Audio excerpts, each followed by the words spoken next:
Hey guys, and welcome to Film Artsy, your #1 source for all things films and movies. My name is Elijah, and in the early 2000s to mid 2000s, superhero movies were kind of in a unique place. Some of the movies were good, and other ones were just a little bit weird. And now that there are a ton of great superhero and comic-based characters being represented in movies nowadays, how does Hellboy, an older franchise that's finally being revisited, hold up nowadays? Today we're doing our review on Hellboy. Let's go ahead and get into this.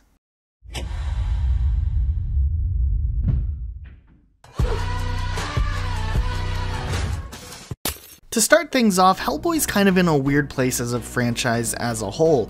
This project early on started as a third movie in the Hellboy trilogy and was supposed to release sometime around 2010. However, that idea kind of got scrapped, but was later placed on the back burner of ideas of movies to be made, and ultimately 11 years after the release of the last Hellboy movie, they decided to just go ahead and do a full-on reboot.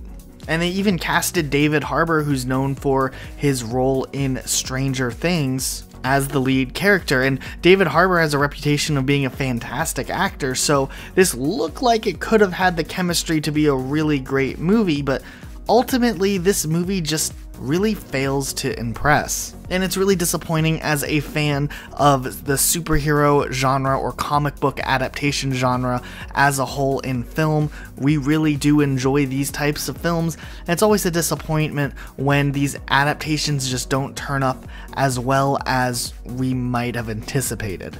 This movie really just focuses on that whole end of the world trope that's often overdone, but in this case, it just makes the stakes of this overall film seem less believable. The stakes aren't personal enough to make people care about what's happening to the characters in this movie, and where the R-rated aspect of this film could have been a really useful tool, like we've seen it work really well in other movies like Deadpool. It just felt more like they were shooting for an R rating more than actually providing content that fit into the R rating as a whole.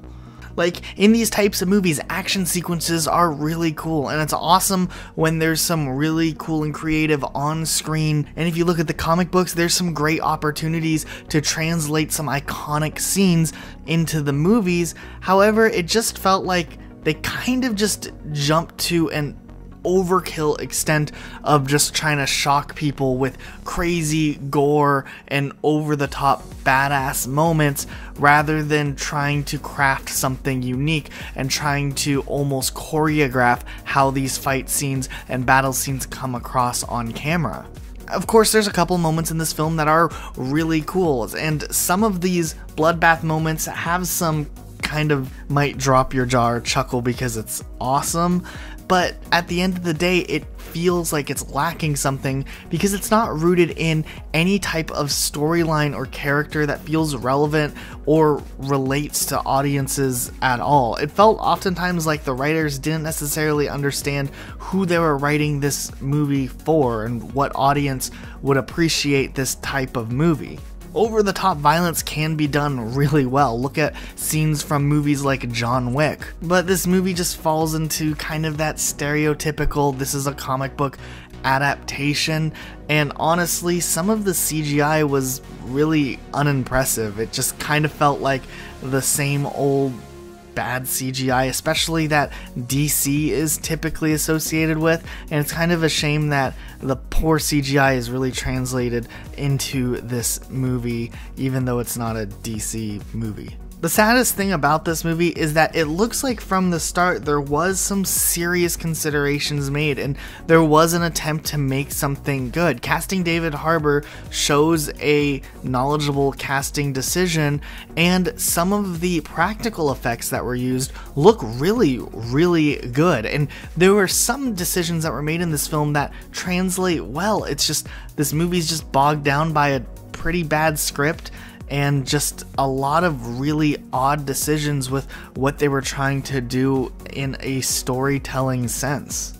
Some of the visuals do look amazing, it just doesn't necessarily redeem this movie for what it is, especially when just a decade ago there were 2 Hellboy movies that at least had some sort of good writing attached to it. There was at least this characteristic behind who these characters we were following were, and there was this wit and underlying comedy that kind of went with it, and people related to that, where this, it just often feels like the narrative structure falls flat a lot of the time.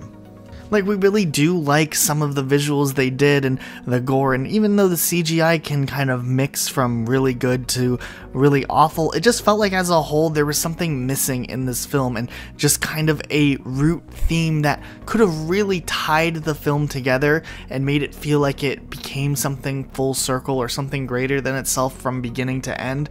But by the end of the film, you feel like you didn't really have anything to take away from the story that was told, and that's really the most disappointing part, especially because there's so many other comic book adaptation films out there that take on these really abstract characters in a much better way than what we saw in this adaptation of Hellboy, and it almost makes us wish that we would have gotten that 3rd movie rather than what we ended up getting in this weird reboot that no one really asked for. And it honestly doesn't look like we're the only ones who have these opinions on this movie. If you look at the reviews that other critics are saying about the film, it just falls into the same trope that we were worried about when this movie was announced. It's 2019. Superhero movies and comic book adaptations do work on film when they're done correctly. We've seen some of the greatest films in this genre come from Marvel, and even DC is catching up and making some decent films with the newer Aquaman movie and Shazam, but Dark Horse, this adaptation, is just really something that falls flat, and it almost feels like they're relying on people knowing who Hellboy was from the original movies that came out a decade ago, and then they don't perform in the same way as people would have expected. Sure, the Marvel Cinematic Universe is a behemoth in the film industry, but the connected universe only works because each individual character was developed enough on their own where people cared about the Tony Starks and the Steve Rogers and the Bruce Banners more than just having Iron Man or having Captain America or having the Hulk. If there isn't an interesting story to take away or an interesting character that has their own motives and passions rather than just flooding a movie with on-screen gore, there isn't going to be a very good takeaway from it, or there isn't going to be a good audience reaction. And worst of all, other than some of the visual scenes and just kind of the fight scenes that were over the top, kind of like a Doom video game, it's actually kind of boring for an action movie. That's never a good thing. Just the reliance on shock value and having a character come across as badass doesn't necessarily lead for a badass movie. And that's not even really getting into any of the pacing issues that this film also had.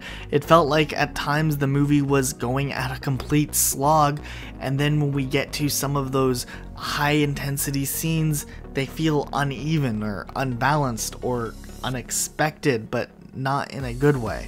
Overall, if you were on the fence of seeing this movie, you could probably give it a pass. Of course, if you're a die-hard Hellboy fan, you could watch it. There are some things to like. Like we said, David Harbour in general is a great actor, and he was faced with obviously a pretty bad script.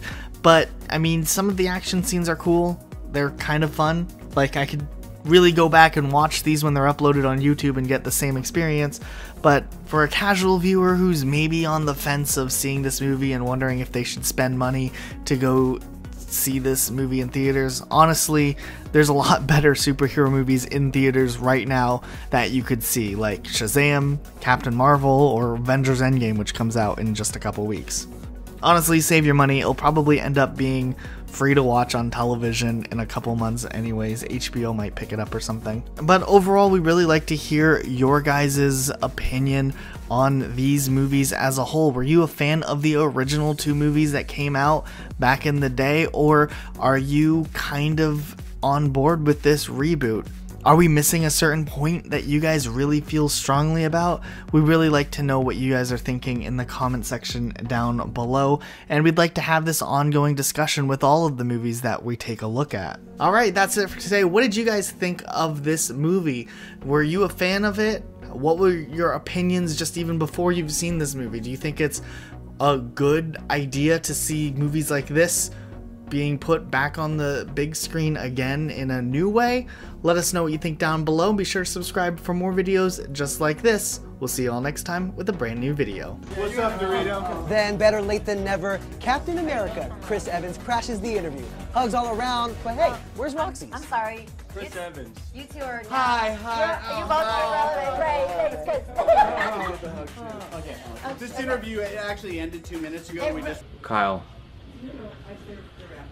enjoy this Team Iron wannabe man, but the right team is the only team, Cap. No negativity from me. Are you a baby? Oh, wow. Are you Avery? You're a pretty girl. Yes. Are you happy?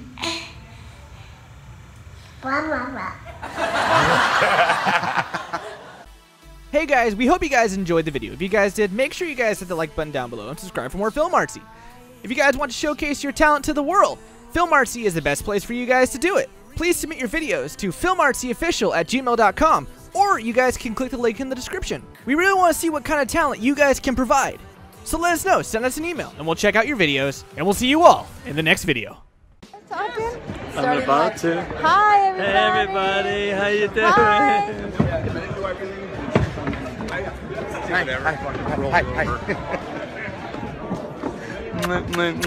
Hi. See you guys.